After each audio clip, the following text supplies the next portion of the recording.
3 years. 3 taon na rin pala ang nakalipas simula nung dumating ako dito sa Canada.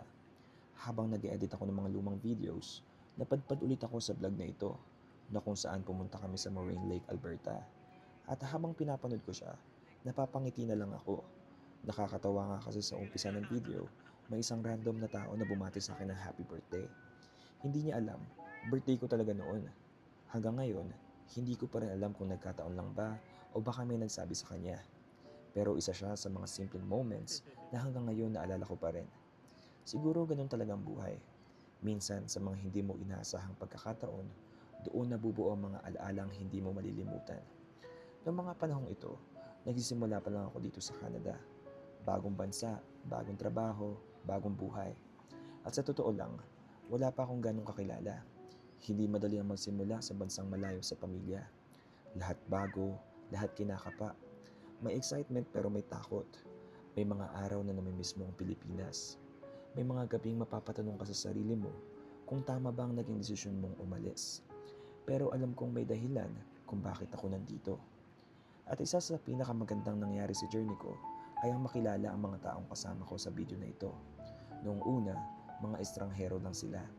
Hanggang sa naging mga kasama sa trabaho, naging kasama sa gala, naging kasama sa tawanan, at bago ko namalayan, naging tunay na kaibigan. Hanggang ngayon, kahit 3 taon na ang lumipas, kaibigan ko pa rin sila at tinuring nila akong parang pamilya. Isa sila sa mga unang taong nag-show up sa buhay ko noong wala pa talaga akong kakilala rito sa Canada. At sobrang thankful ako dahil naging parte sila ng simula ng journey ko. Habang naglalakad kami, puro tawanan lang, may asaran, may kwentuhan, may mga sandaling hinihingal na kami.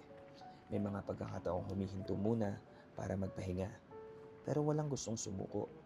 Habang pinapanood ko ulit ang mga eksenang ito, may narealize ako.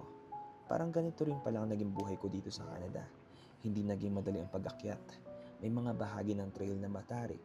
May mga pagkakataong gusto mo munang huminto, huminga at magpahinga. Pero alam mong hindi pwedeng doon ka lang. Kailangan mong tumuloy. Ganon din ang naging journey ko rito. Hindi naging madali ang simula. Kinailangan kong iwan ang pamilya ko, mag-adjust sa bagong kultura, magtrabaho ng mabuti, harapin ang mga homesickness na nararamdaman ko noon. At maraming pagkakataon na gusto mo na lang umuwi. May mga araw na pagod ka. May mga gabing tahimik kang lumalaban. May mga pagsubok na hindi nakikita sa camera. Pero tulad ng pag-akyat namin, hindi ako sumuko. Isang hakbang, isang araw, isang pangarap, hanggang sa hindi ko namalayan. Malayo na pala ang narating ko. 3 taon na, at kapag lumilingon ako ngayon, napapangiti na lang ako. Hindi dahil naging madali ang lahat, kundi dahil kinaya ko. At kinaya namin.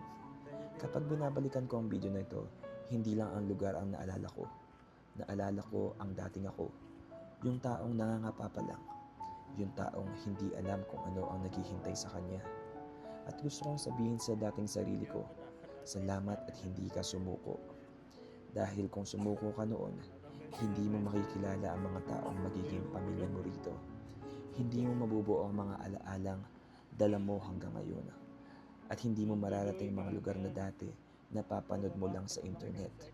Siguro iyon ang pinakamagandang lesson na natutunan ko sa loob ng 3 taon. Hindi mo kailangang madaliin ang buhay. Hindi mo kailangan makita agad ang resulta.